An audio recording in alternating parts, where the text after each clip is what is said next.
Сәлем баршаңызға, менің YouTube каналыма қош келдіңіздер. Бүгін мен сіздермен овсянкадан кереметтей етіп бәліш жасаудың рецептісімен бөлісетін боламын. Арнамнан алыстамаңыздар. Алдымен овсянканы бір ыдысқа салып, оның үстіне қайнап тұрған сүтті құямыз.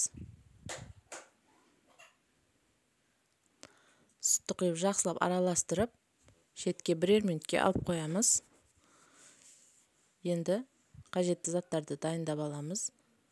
Бізге 2 банан қажет болады. 2 бананды осылай ұсақтап турап,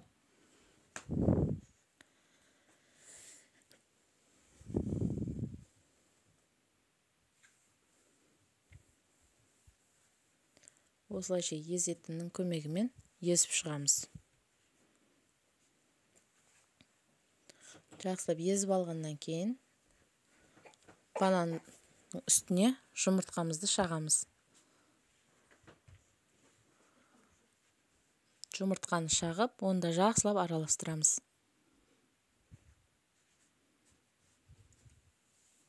Шым-шым тұз салып, араластырып аламыз.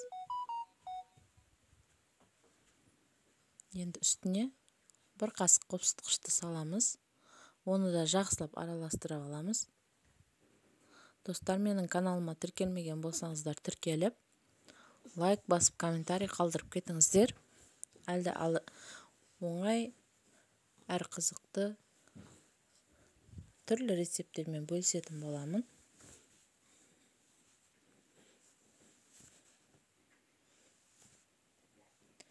Араластырып алған массамызды дайын тұрған овсянканың үстіне құйып,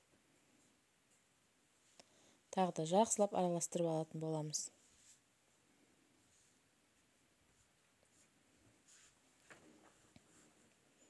Овсянкамен бірге жақсылап араластырамыз.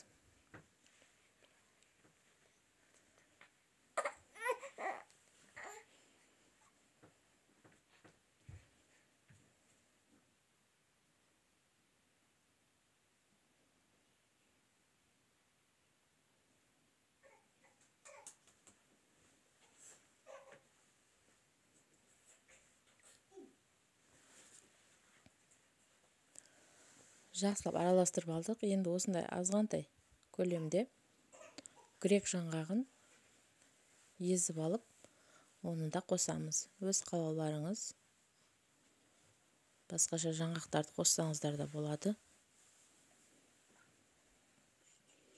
Енді алдын ала дайындап алған формаға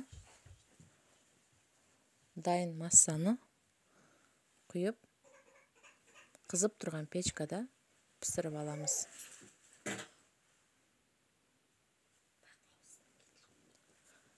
Міне бәлішіміз де дайын болды.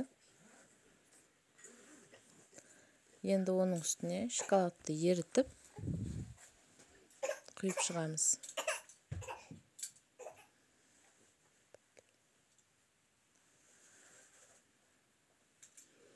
Міне бәлішіміз де дайын болды. Міндетті түрде жасап көріңіздер. Балдарыңызға да ұнауы сөзсіз.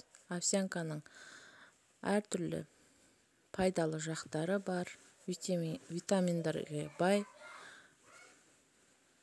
ас болсын.